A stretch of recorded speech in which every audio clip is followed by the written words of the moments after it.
کہاں کھڑے ہیں، تو ہمیں تو اپنے ایک ایک لمحے کی قدر کرنی چاہیے۔ کاروباری لوگوں کو بھی آگے بڑھنا چاہیے، علماء کو بھی اپنے وقت کی قدر کرنی چاہیے، عوام کو بھی کرنی چاہیے۔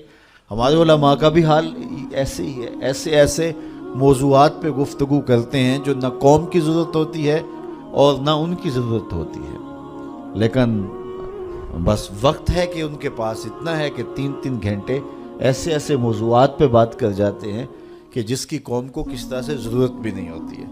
تو ہم اپنے وقت کو ضائع کرتے ہیں جو سب سے قیمتی اثاثہ ہے ہمارے پاس۔ حضرت امام ابو بکر بن داسا کہتے ہیں، میں امام ابو داود سے ملا، یہ جنہوں نے سنن ابی داؤد لکھی ہے، تو کہتے ہیں کہ وہ فرمانے لگے کہ مجھے اللہ کے رسول صلی اللہ علیہ وآلہ وسلم کی 6 لاکھ حدیثیں زبانی یاد ہیں۔ ان 6 لاکھ احادیث رسول کا میں نے خلاصہ تیار کیا تو میرے پاس رہ گئیں 4000 حدیثیں۔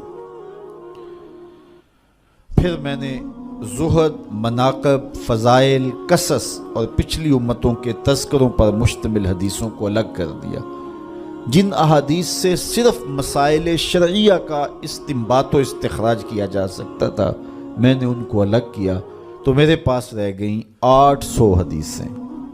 ان 800 احادیث سے ہی پورے دین کو سمجھا جا سکتا ہے۔ جس طرح کہ قرآن مجید کی آیات میں سے 500 آیات ایسی ہیں جن سے احکام شرعیہ ثابت ہوتے ہیں، باقی کچھ پچھلی امتوں کے تذکرے ہیں، کچھ تنذیر ہے، جہنم سے ڈرایا گیا ہے، تحذیر ہے، اور کچھ تبشیر ہے، جنت کا بتایا گیا ہے، اس کے نقشے بیان کیے گئے ہیں، پچھلی قوموں پر آنے والے عذاب، ان کے اسباب بیان کیے گئے ہیں، اور بہت ساری چیزیں بیان کی گئی، لیکن جن سے احکام ثابت ہوتے ہیں ان کی تعداد، ان آیات کی، آیات الاحکام جو ہیں ان کی تعداد 500 ہے۔ اسی طرح لاکھوں احادیث کا خلاصہ جو تیار کیا، تو جن احادیث سے احکام کا ثبوت ہوتا ہے اور مسائل شرعیہ کا استنباط و استخراج کیا جاتا ہے، ان کی تعداد ہے 800۔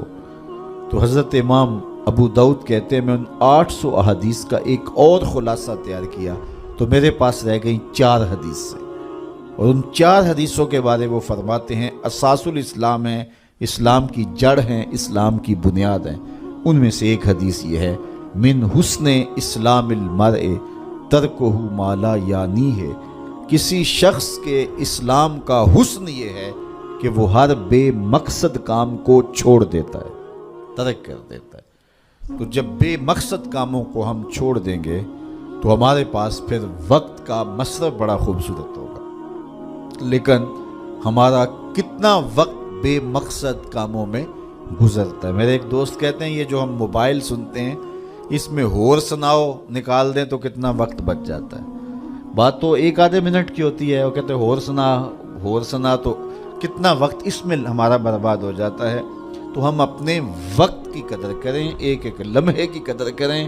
جو قومیں اپنے وقت کو بچاتی ہیں، وقت کی قدر کرتی ہیں، وہی سرخرو اور سربلند ہوتی ہیں۔ پھر لغو کاموں سے اپنے آپ کو بچایا جائے۔ یہ ان لوگوں کی کہانی بیان کی جا رہی ہے جو فالح ہیں، کامیاب ہیں، جن کی دنیا بھی بہتر ہے، جن کی آخرت بھی بہتر ہے۔ قرآن نے پورا نصاب دیا ہے۔ یہ سورہ مومنین کی ابتدائی 11 آیات ذرا ان کو ملاحظہ کیجئے۔ کامیاب شخص جو دنیا اور آخرت دونوں میں فالح اور کامیاب ہے، اس کی صفات کیا ہیں، ان کو ہم اختیار کر لیں۔ یہ اتنی بڑی باتیں ہیں کہ ہماری زندگی کو نور دینے کے لیے یہ باتیں کافی ہیں، چونکہ یہ ہمارے رب نے ہماری رہنمائی فرمائی ہے۔ والذین هم عن اللغو معرضون، وہ لغویات سے اپنے آپ کو بچاتے ہیں اور محفوظ رہتے ہیں لغویات سے، اور بیہودہ باتوں کی طرف التفات نہیں کرتے، توجہ نہیں کرتے۔ والذین هم للزکاۃ فاعلون، اور وہ زکوٰۃ ادا کرتے ہیں، چونکہ زکوٰۃ ادا کرنے سے حب دولت کم ہوتی ہے۔ اقبال نے بھی کہا تھا حب دولت تلف می سازت زکوٰۃ، زکوٰۃ حب دولت کو کم کرتی ہے۔ جب انسان زکوٰۃ بھی نہیں دیتا اپنے مال سے تو اس کے دل میں دنیا کی محبت، دولت کی محبت چمٹ جاتی ہے جو اس کا چین چھین لیتی ہے۔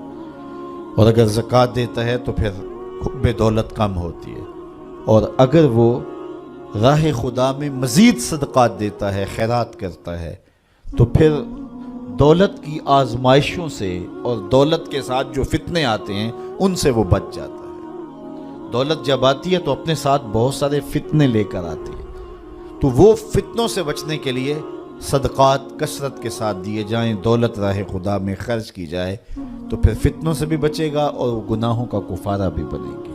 تو وہ زکوٰۃ دیتے ہیں، اور یہ بات ذہن میں رکھیں، زکوٰۃ دینے سے یا صدقہ دینے سے دولت کم نہیں ہوتی۔ میرے حضور نے ارشاد فرمایا، قسم کر کے ارشاد فرمایا، حضرت ابو کبشہ الانماری رضی اللہ تعالی عنہ سے مروی ہے، حضور نے 7 چیزیں ارشاد فرمائیں، جن میں 4 چیزیں حضور فرمایا بغیر قسم کے بیان کرتا ہوں، اور 3 چیزیں میرے حضور نے فرمایا میں قسم کر کے بیان کرتا ہوں۔ اللہ اکبر! جب حضور رب کی قسم کریں تو پھر کتنی بڑی بات ہوگی۔ تو فرمایا میں اللہ کی قسم اٹھا کے کہتا ہوں، ان میں سے ایک بات فرمایا، ما نقص مال عبد من صدقہ،